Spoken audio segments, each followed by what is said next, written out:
Good evening, everyone, and welcome to another LGFA webinar. This time we're looking at the County Leadership Series, and we'll be looking at funding and sponsorship this evening.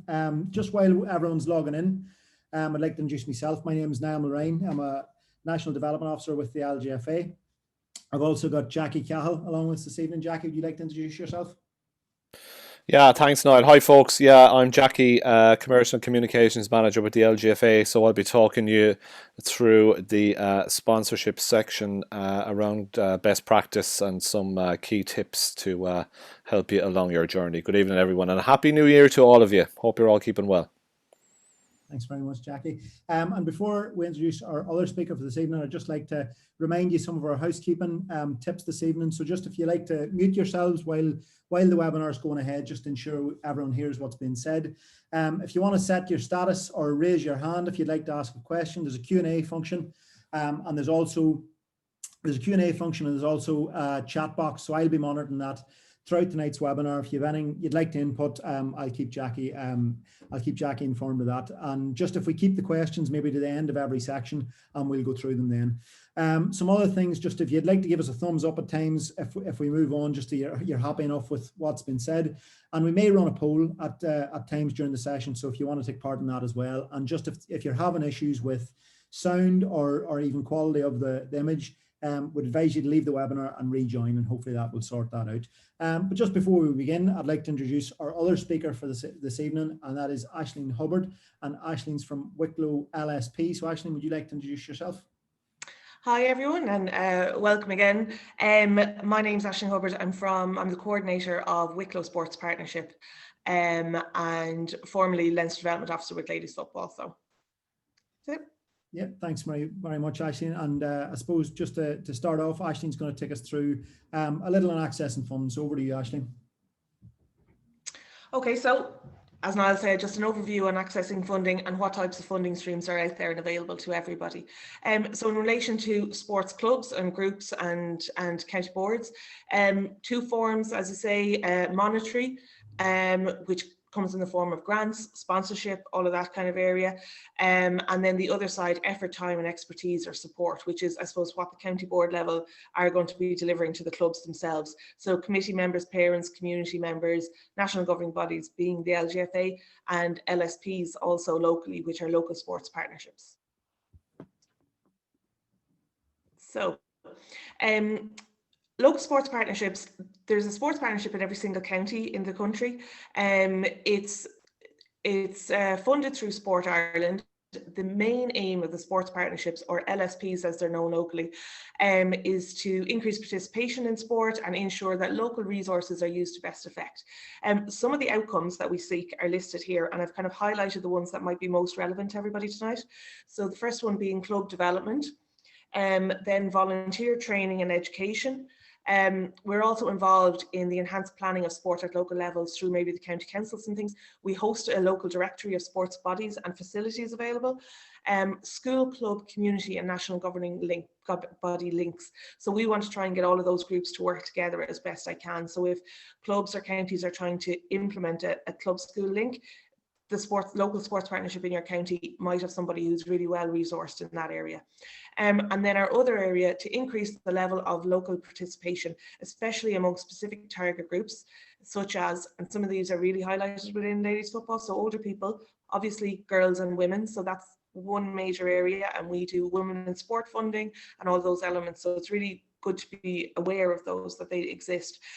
People with disabilities, so how to make your club more inclusive, unemployed people, getting them back to either work and also getting people back into sport and physical activity, and those who live in identified disadvantaged communities.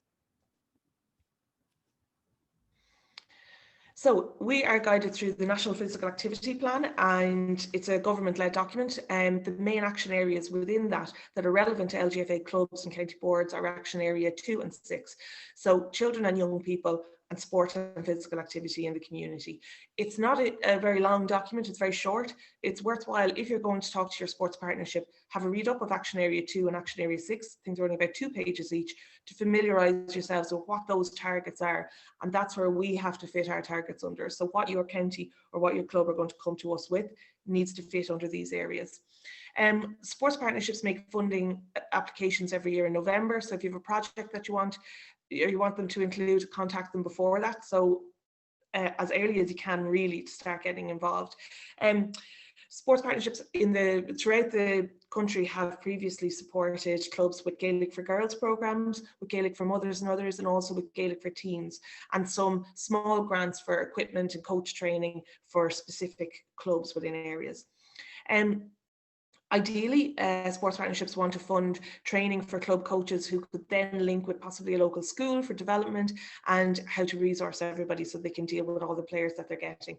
And then Healthy Ireland funding. You may have seen this advertised, Living Well and Live Well, on television and on the radio and things. It's a big push through Healthy Ireland and through Sport Ireland that is going for getting communities and everybody who's not involved currently increasing in their physical activity levels.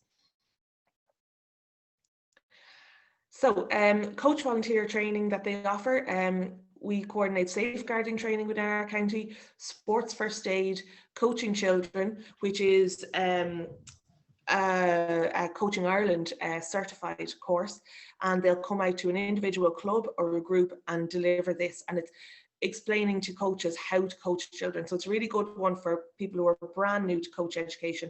It's underneath the fundamentals level. It's really basic. And there's a lot of contact hours with the coach who comes out to deliver. It's really, really good. Disability inclusion training, as I said, providing people with knowledge and skills on how to adapt things and how to make your club more inclusive. There's one of these that's a full day long. There's also one that's only 2.5 to 3 hours long, which can be delivered in an individual club in your own setting, which can be adapted to be ladies football specific. Autism in Sport, which is one of our biggest sellout courses. They're always full. It's an evening course, as I say, a 2-hour course, and the people who come to deliver them are experts in their field of how to make sport more open to autistic children and people. And Sport Leader is a teenage program of how to create the next set of leaders. So these are all training and education things that the Sports Partnership deliver. So it just might be of use in having us support these being delivered in clubs. So there's different areas of sports funding. So the sports capital grants, there's leader funding, which is through county councils mainly are coordinated. The LCDC is what they're called. So vulnerable people, mental health issues, females, travelling community, disabilities. It's a fund for mainly capital projects. So it might be something that might be of interest. And then community grants, which is continued on the next slide. So community grants, many different streams. A lot of these sports partnerships have community grants certain times, so get yourself on the mailing list for them. Local authority have community grants, which they deliver out, and sports included in it. And they especially want to support possibly areas in more disadvantaged areas within counties. Asked to be on these mailing lists, and usually those grants are between 500 and 2,000 euro.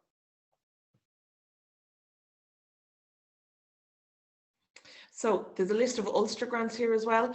I'm not going to go through every single one of them. This is all going to be available online afterwards through Nile. So there's the statutory ones, which are delivered through government departments. There's a programme called Awards for All, which is between £300 and £10,000. Everybody Active is another one from 2020 is Strand 4, so it's a small grant programme, and there's a list there of people. So it's women and girls, which is our target group as well. So they're a group that people want to get back into activity, want to help clubs to support them to be active. People with a disability and living in an area of great social need.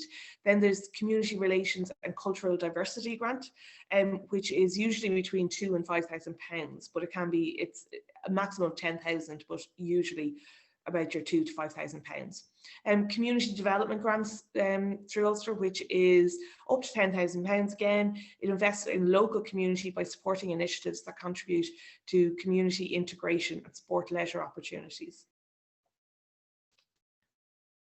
Okay, things to be aware of when applying.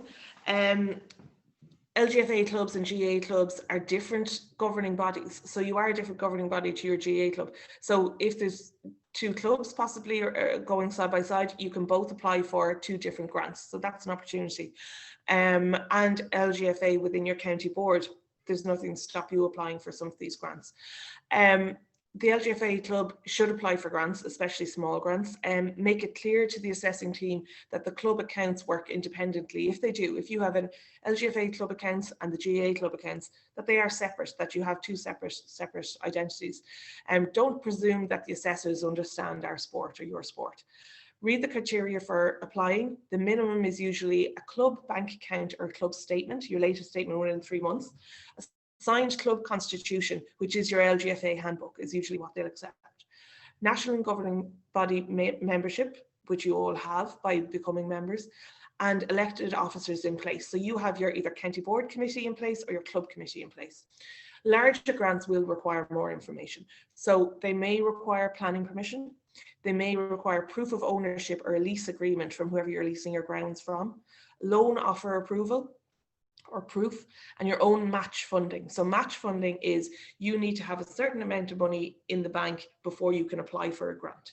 So they might say 10%. If you want €1,000 of a grant, you have to show that you have at least €100 in your account, and so on as it gets higher.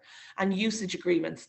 If you're applying in conjunction with 2 other clubs, like say a school, an LGFA club and the GA are applying together, there needs to be a usage agreement drawn up, which is a simple document, and it needs to be signed and shared between everyone. That might need to be given up.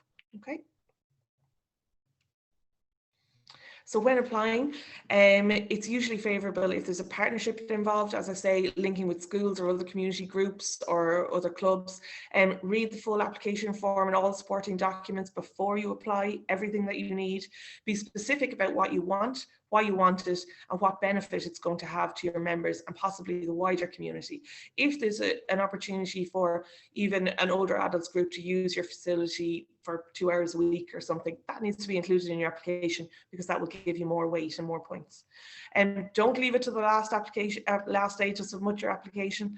Have various projects ready, and this is really important, especially for a county board, within your county plan. What is your plan for the next 1, 2, 3, 4, 5 years?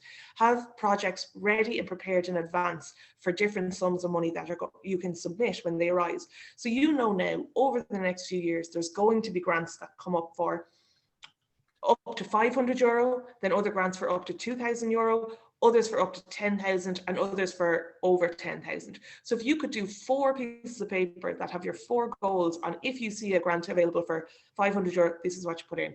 If you see one for €5,000, this is what you put in. So you need to have that organized and ready to go. Yeah. So there's just one other, I'll just say on the, before I finish up, on sports capital grants are open at the moment. So you have a certain amount of time to apply for them. You have to register by the 1st of February. So you have to register on the Sports Capital Grants, sportsprograms.ie, you have the links to it. So Sports Capital Grants website. The application closing date is the 1st of March. So it's been extended to the 1st of March, so it won't be extended again past that.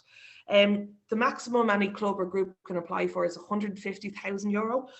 But if you apply for that much, you have to own your premises. So regards ladies football, county boards and clubs, most of us don't own our own sites.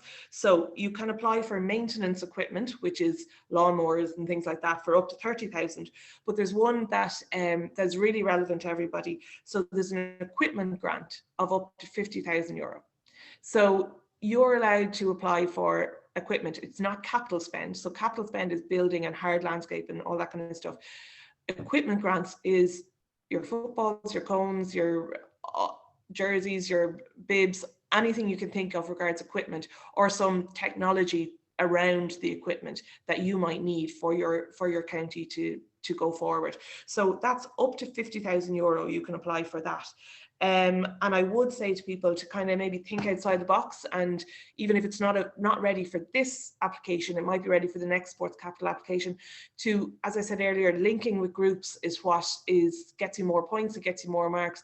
So if an LGFA club were to link, even a county board were to link with a college or a secondary school or primary school in your county, that it might work out that you could develop your own county grounds training almost on the back of a large secondary school, if they had an area to develop an astro pitch or a lights or something like that, because schools aren't allowed to apply for this on their own, but county boards and clubs can. So I would encourage everyone to at least apply for the equipment grant. It's money there, and make sure your application is valid, because in the last round, every single application that was valid, so filled in properly, had all the right documentation with it, everybody got funding. They didn't all get 100%, but they all got some amount of money out of it. So it'd be a real shame to see it go by. So 1st of February is the registration deadline, and the 1st of March is the application deadline. And that's it for me. Yeah, thanks very much, Aisling, and really appreciate you coming in tonight to give us the insight from an LSP's point of view of what's out there. Just maybe before we move on to Jackie, we might take a minute just if anyone has any questions for Aisling while she's still here, because I know you're heading on shortly, Aisling. So if anyone has any questions, maybe we'll give you 30 seconds if you want to write them into the chat or into the Q&A, and I'll read them out here.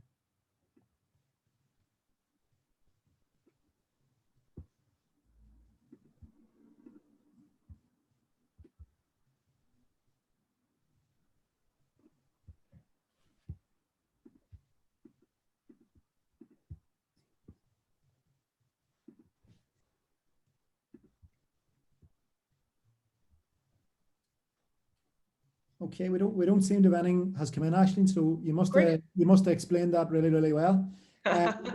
We've just 2 in here now. Do you have the link to, or where would you apply for the registration for Sports Capital? It is, I'll put a link in the chat now. Okay. There we go. So we've got another one here then, Aisling. What is the match funding on the equipment grant? Oh, sorry, yes, it's 5% match funding. But if you have more than 5%, you'll get more points. So if you could put that you have 10% match funding, you'll get more points on the point scheme. Okay, and we've just one more. We've got, do you have to have your own pitch to apply for the equipment grant? No, you don't have to own anything to apply for the equipment grant, which is the beauty of it. Yeah, no, you don't have to. Yeah, okay. Finally, we have on the equipment grant. On the equipment grant, I would say, especially from county board point of view, make sure you outline how many people are actually going to get to use the equipment, because it possibly might be a lot more than a club. So outline all of the players and all of the teams that are going to have access to the equipment. Okay, thanks very much. And then I see we've got Darren has raised his hand. Darren, would you like to type a question into the chat there?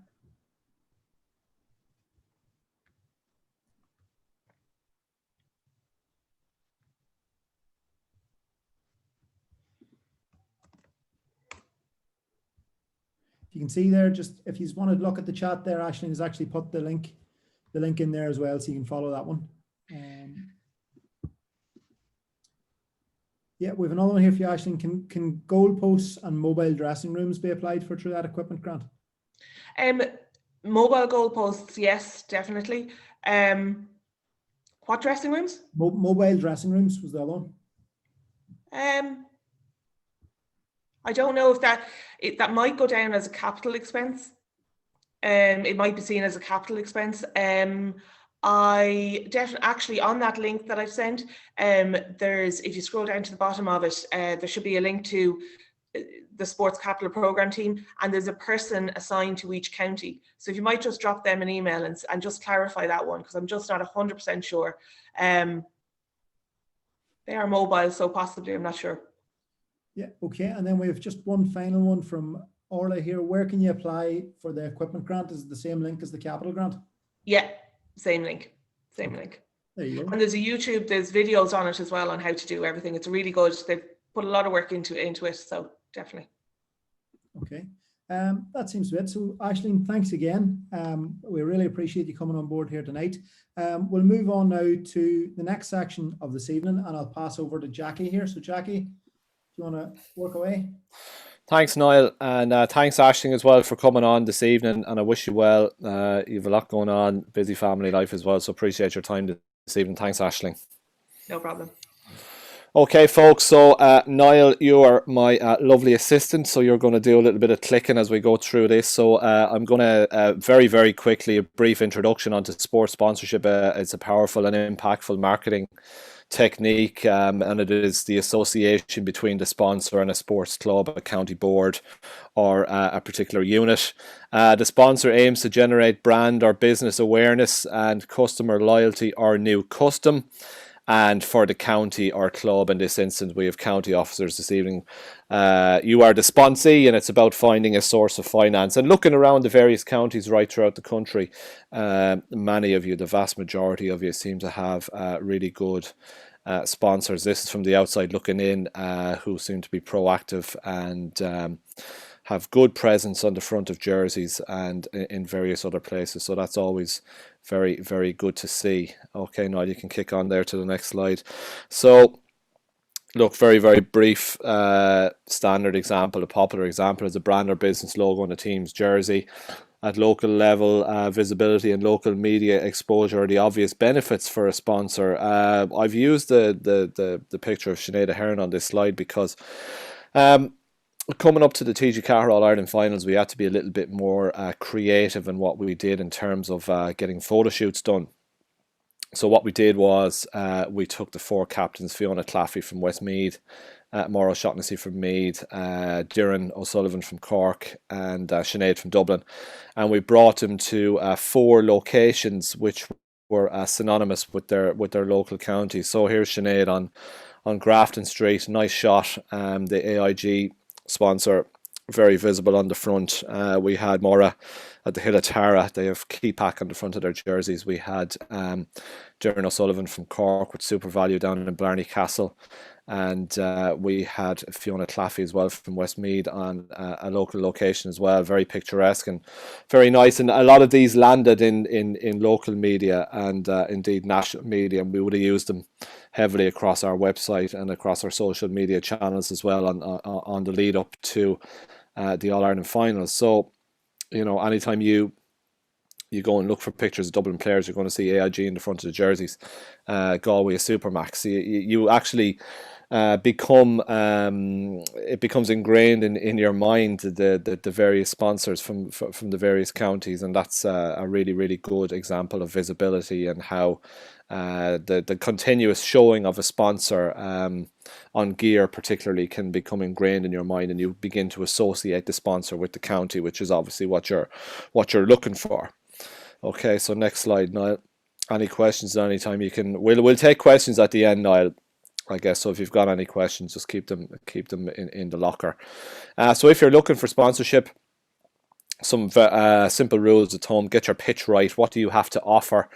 And this is important. Tell the sponsor about you and who you are, your values, why you're worth investing in, and what you're looking for effectively. You know, the ideal scenario is somebody that matches your values, or you've shared values or a shared ethos, and they're the sponsors that you will form more than just sponsorships with, actual partnerships, and hopefully long into the future. Next one there, Niall.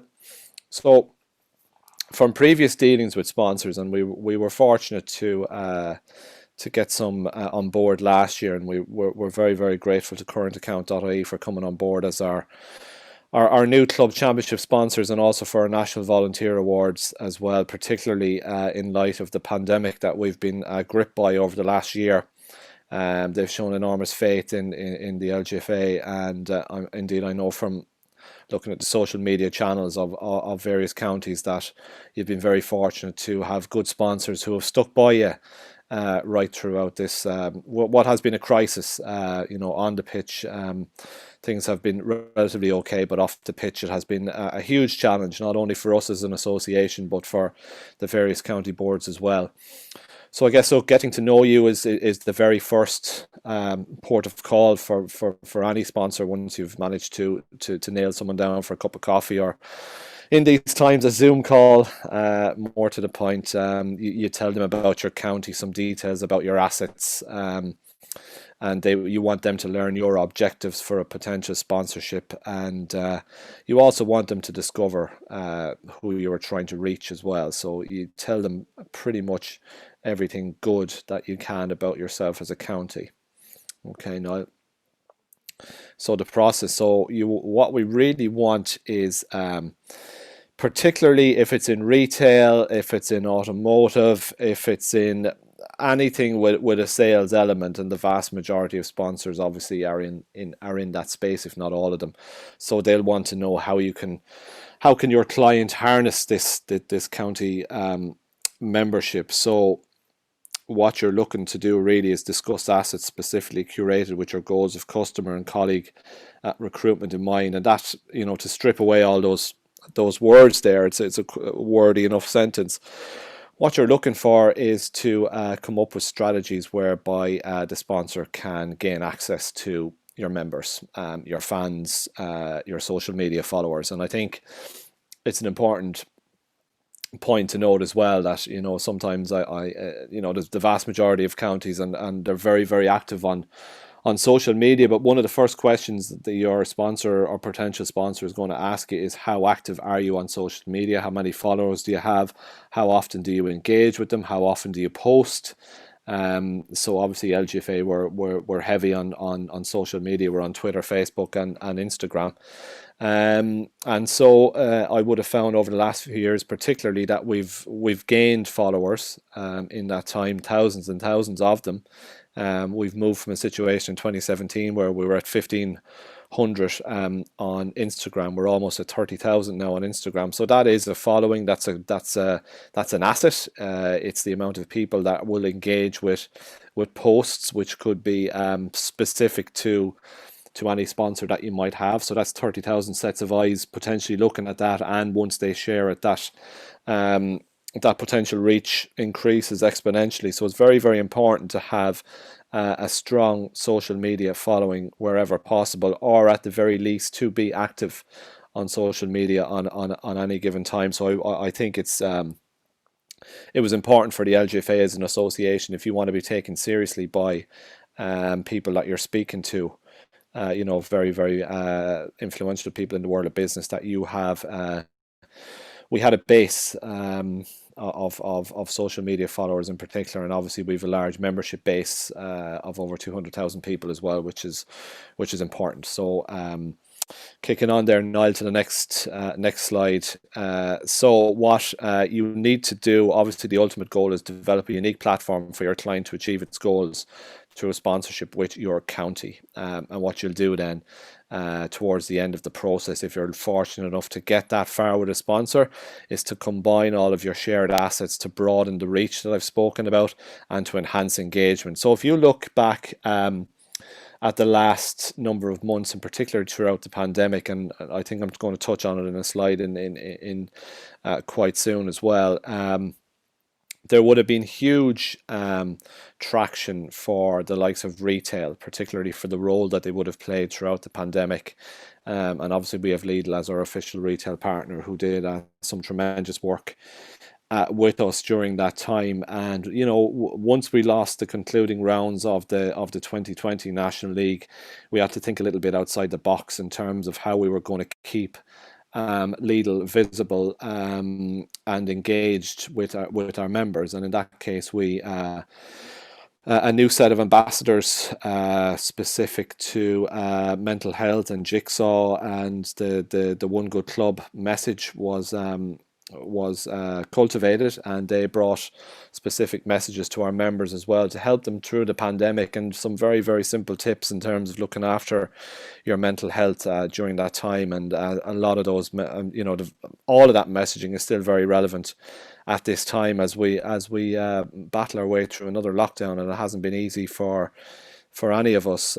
So that is just one way of thinking a little bit outside the box. We don't have Lidl, or we didn't have Lidl at the time, who were, that we lost National League finals as well, which would be very, very big for them in terms of coverage, particularly around the weekend. So we just had to be a little bit more creative in what we did to make sure that Lidl were still front and centre in everything that we were doing during what would have still been the National League window.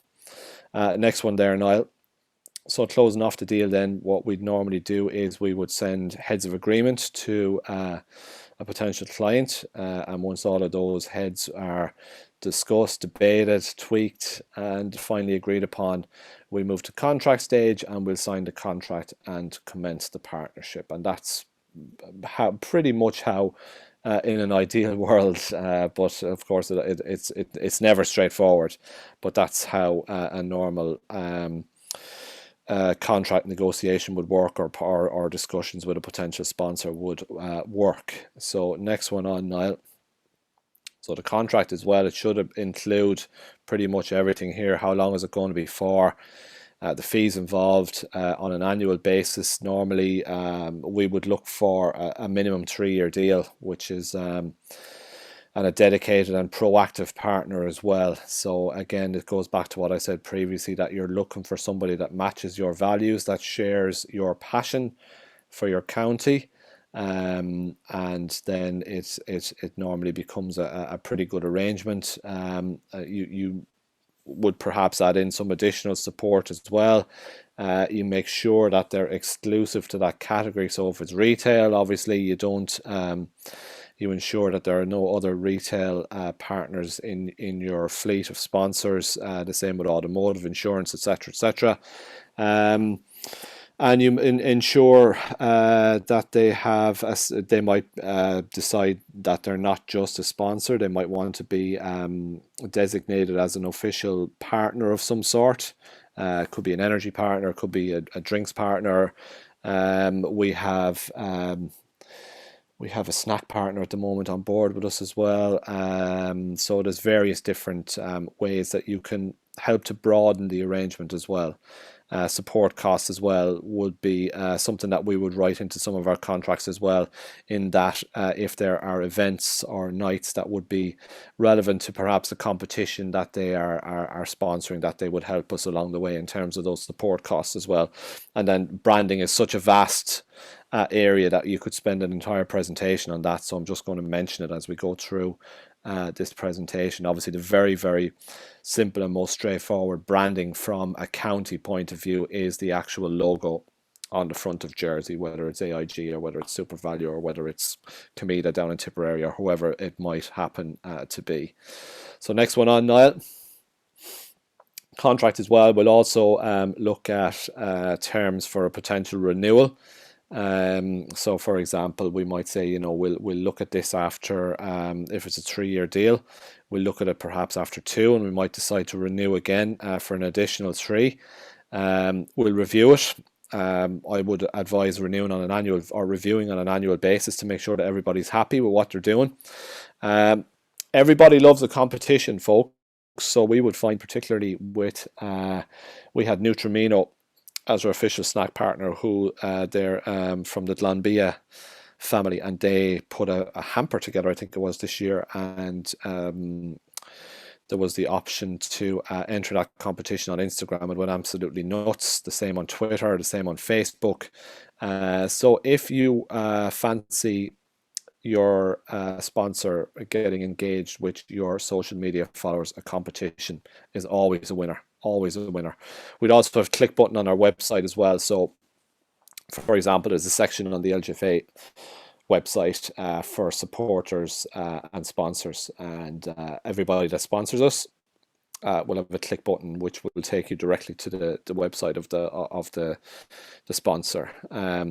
Sampling can be done at various events. Unfortunately, for the likes of Getty from Others and Others, we'd have stands with sponsors would be able to sample events, but I guess sampling at the moment, unfortunately, is not as straightforward or as frequent as we'd like. And then just be careful around the membership and the access to it as well, just in terms of data protection, which is a whole different conversation as well.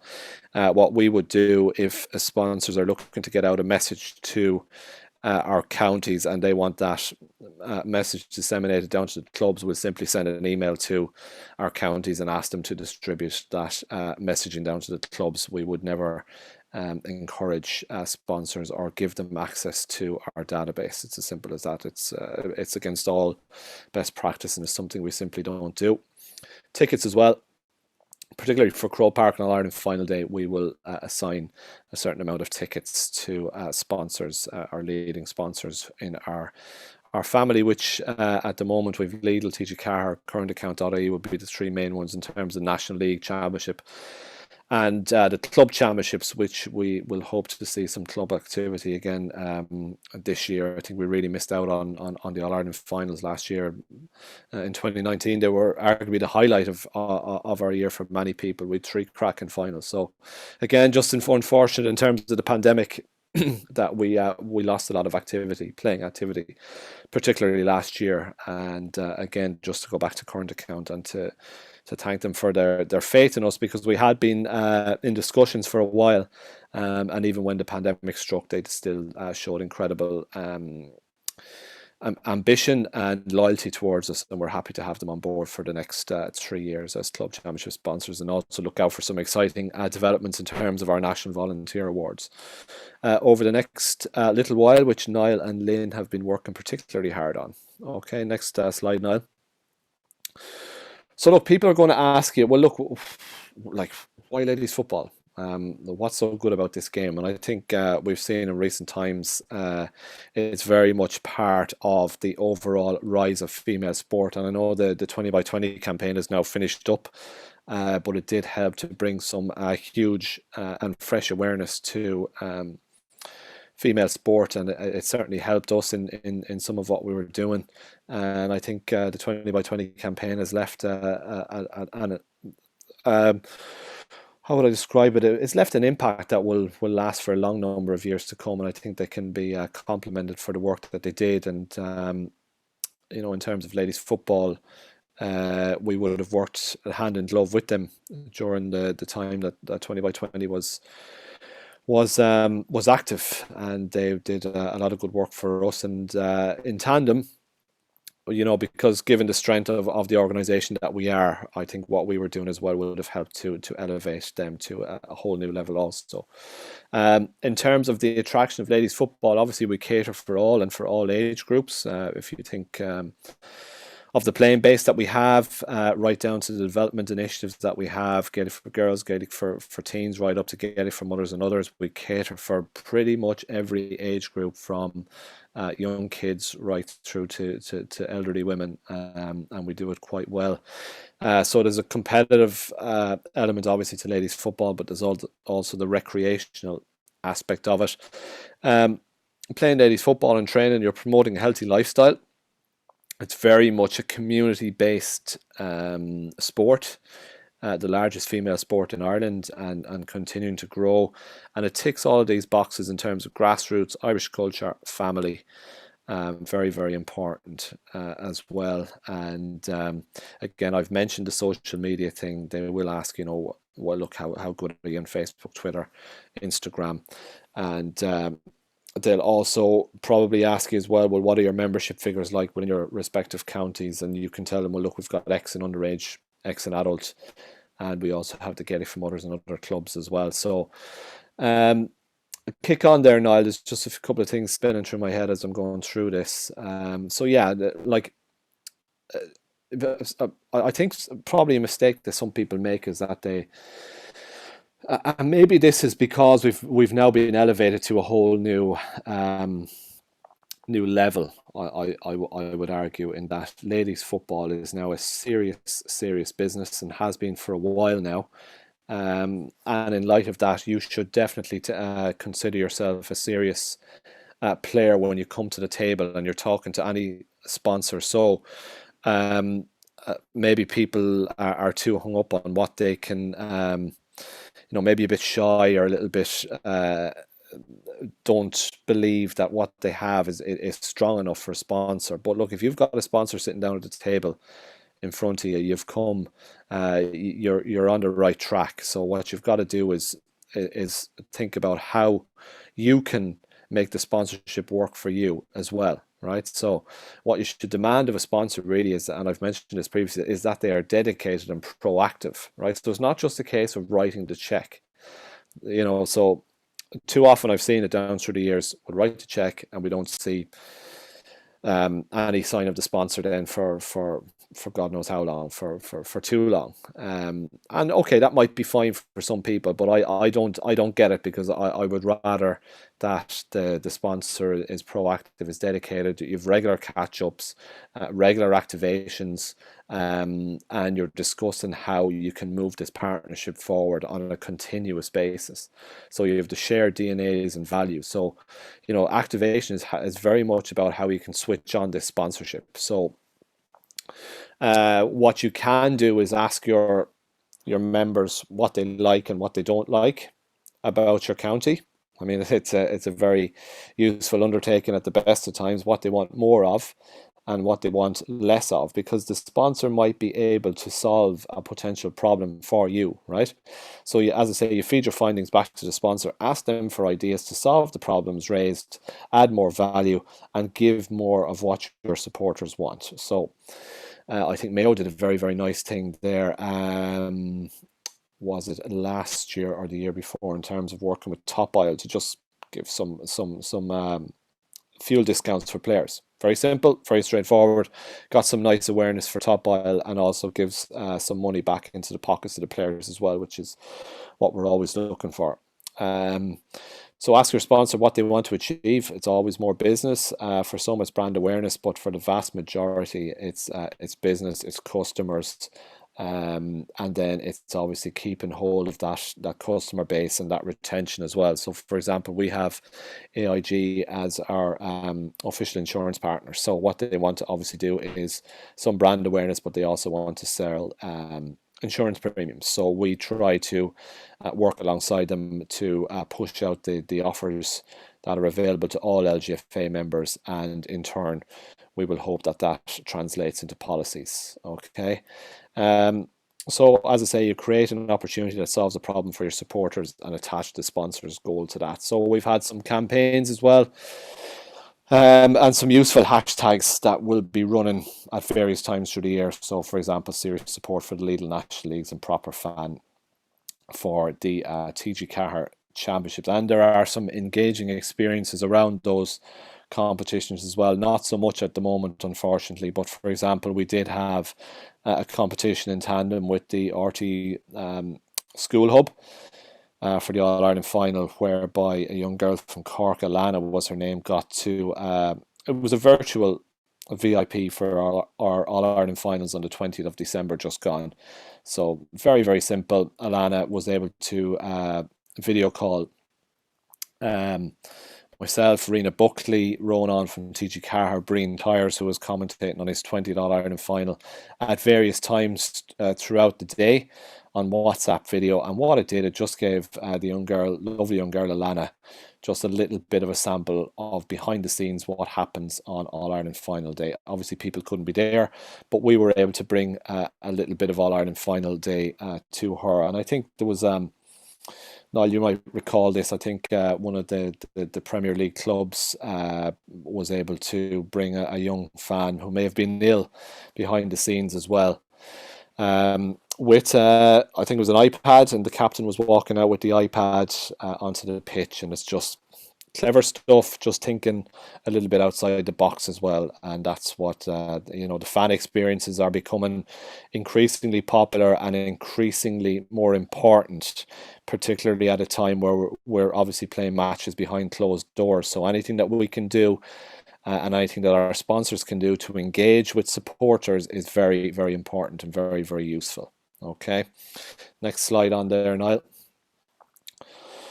Yeah, so I think what I normally do around this time is kind of flip back to where I started. So getting started is take a chance. I mean, do you know a company or individual who might be interested in helping your county out? Do some of your members work at multinationals, big business? And I would also suggest establishing a full and dedicated committee if you don't have one. Find someone with a passion for sponsorship, a sponsorship officer, and then you assign somebody to a particular potential sponsorship deal. So who's responsible for this? Make the call, arrange the meeting, and follow up.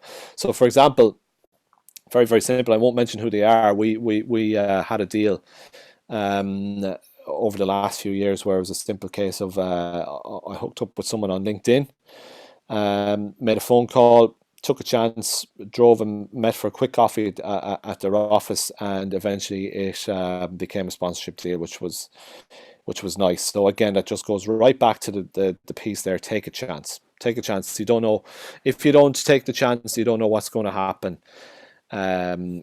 But you know, I guess from our point of view right now, we have a very nice, tight fleet of sponsors. We've got obviously TG Carr, Lidl, current account, and we have some partners as well. And I think it's a nice arrangement in that everybody gets the room to breathe, and they get the room to interact with each other at various times as well, and at various times during the year. So I wouldn't be in any way advocating that you go and you get loads of sponsors, unless you're having unless you've got a lot of assets that require investment at various levels. So I like to keep it nice and tight, and it seems to work particularly well for us. Move on to the next slide there, please, Niall. So just to bear in mind, obviously we're in a pandemic and we're going to be in it for a little while longer, but hopefully not too long. But at the same time, sport continued to fare out better than non-sport sponsorships. In a Q3 survey in 2020, it indicated that 3 and 4 new sponsorships were in the sports space. So that's that information is courtesy of Onside, who we would have done some work with in recent times in terms of their sports. They're in a sports intelligence agency. So what they will do if we have any particular lead, they will look at what's happened in best practice across Europe and across the globe and try to apply that to an Irish context. Food and drink and finance were most active, followed by automotive, supermarket, retail, and professional services, all of which obviously were very important throughout the last year in particular. But just to note that the pandemic is instigating a new dawn for all sides of the sports sponsorship industry. Budgets are not what they used to be, bar a few, you know, the lucky few, because obviously their businesses are closing down left, right and centre as well, unfortunately. And I think looking into the future, that local rights holders in particular, they'll be looking at e-commerce, memberships, merchandising, streaming, subscriptions and ticketing to keep in touch with their members. So this is what I'm saying, it goes back to the fan engagement piece. If you can find somebody that's willing to stump up some cash but is very, very keen on the fan experience and interacting with your fan base, you've got a very, very good potential sponsor there who you know, bearing in mind that obviously shares your values and is somebody that you want to work alongside as well. Okay, next slide there, Niall. So just some points to consider. Just refer to the LGFA rulebook in terms of getting new sponsors on board. Avoid conflict with other sponsors as best you can. Don't have two in the same business category. The rules of using facilities and signage are all in the rule book. Around attire as well, what can and can't go on jerseys and what size of sponsor logos can go on jerseys. And it's easier to retain a sponsor, folks, than find a new one. It's quite difficult at times to find sponsors, but once you get them on board, if you invest in them and give them the time that they deserve, and you form and foster and allow that partnership to develop, it will be hopefully a long-term arrangement for you. Okay, next slide, Niall. Coming towards the end of it now, folks. Yeah, so you foster that relationship. It's very, very important. Get to know the people. And again, I keep saying it's not just about the sponsor handing over the check. It has to be more than that.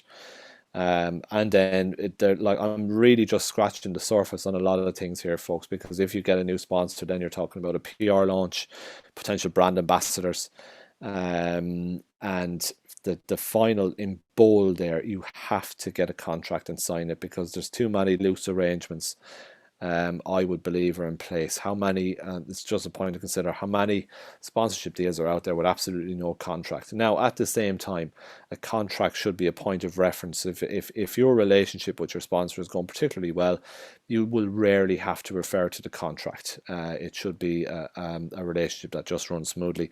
At the same time, if anything arises, you have a contract to fall back on. It's very, very important that both sides sign a contract right from the start of the arrangement. What's coming next, Niall? Yeah, so look, I'm sure there's a few questions that will come in around that. So what I've done here, I haven't gone into any specifics in terms of what we do with sponsors or the individual arrangements we have with them, because obviously I'm conscious that we're recording this piece and it's going out on a YouTube video later on as well. So there's a huge, obviously, degree of